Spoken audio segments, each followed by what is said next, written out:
Execution is everything in a story. A story can bring you to tears and make you anxious and make you happy. It often does this with stake and consequences or rewards. These particular examples are actually really interesting because one work was very much inspired by the other.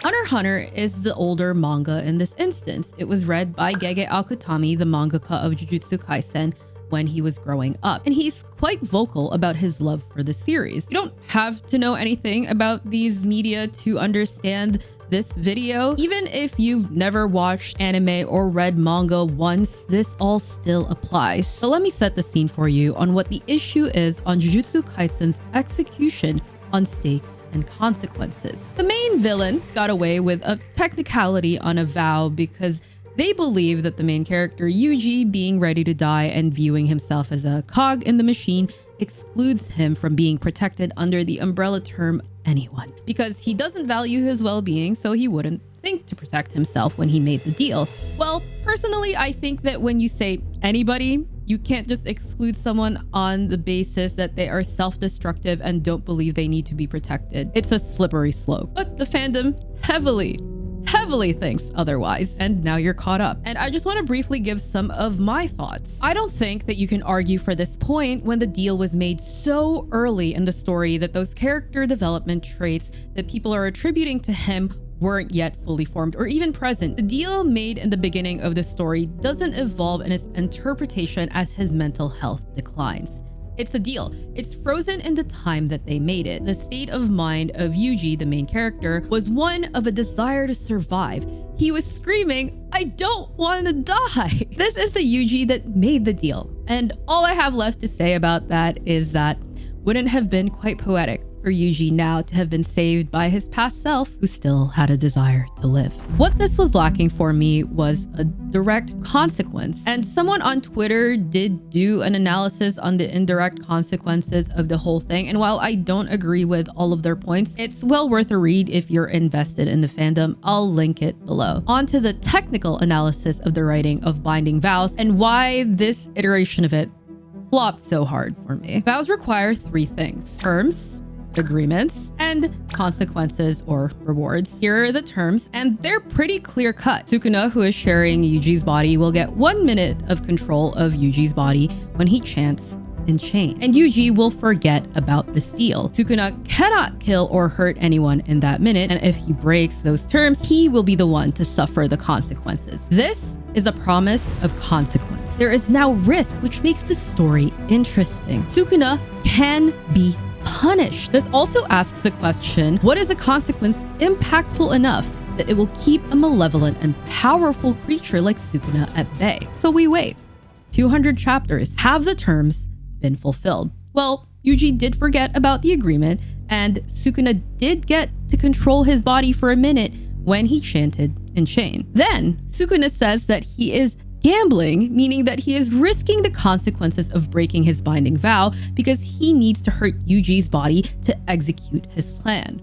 Then, in a truly anticlimactic reveal, we learn that Sukuna will not suffer any consequences because the term anyone didn't cover Yuji. We were promised rewards, which were fulfilled, and the most interesting part and impactful part of the promise wasn't delivered on based on the technicality on language. This is stake and consequence done wrong. This is telling the audiences that the exploitable nature of binding vows makes them low risk and high reward, when the opposite is actually true. They are high risk and high reward, or at least they should be. I'm sure this wasn't the intent of Jujutsu Kaisen, but that's how it feels.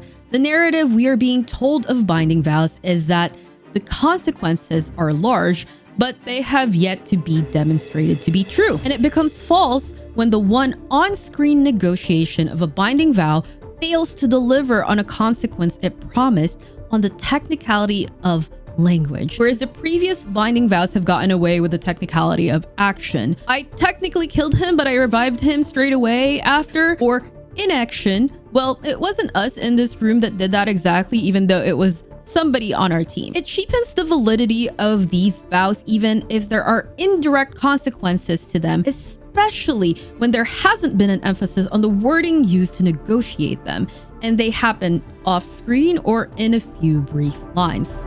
So let's talk about Hunter x Hunter, which is one of the biggest influences of this work. Let's talk about a specific character, Kurapika, who is an incredible example of stake and consequence. What is Kurapika's goal? He wants to avenge his clan. What is he willing to do to avenge his clan?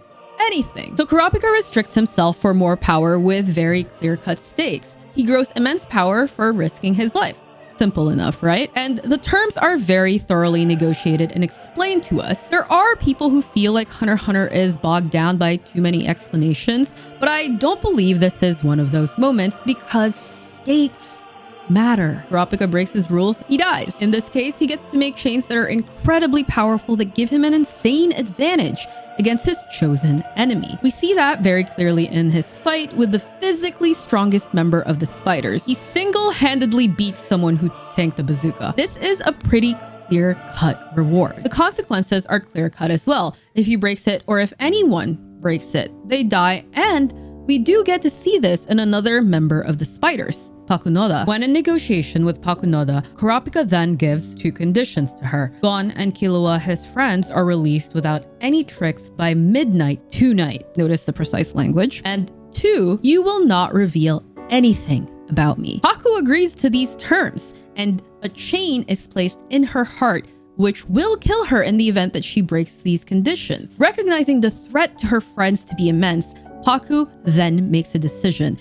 In a feat of both love and utter self-sacrifice, we see Paku return to her friends and share everything. Not just about Kurapika, all of her feelings and memories, and she does it all knowing what's at stake, which makes this decision feel heavy and impactful, and why it wrenches the emotions out of your heart because there is stake.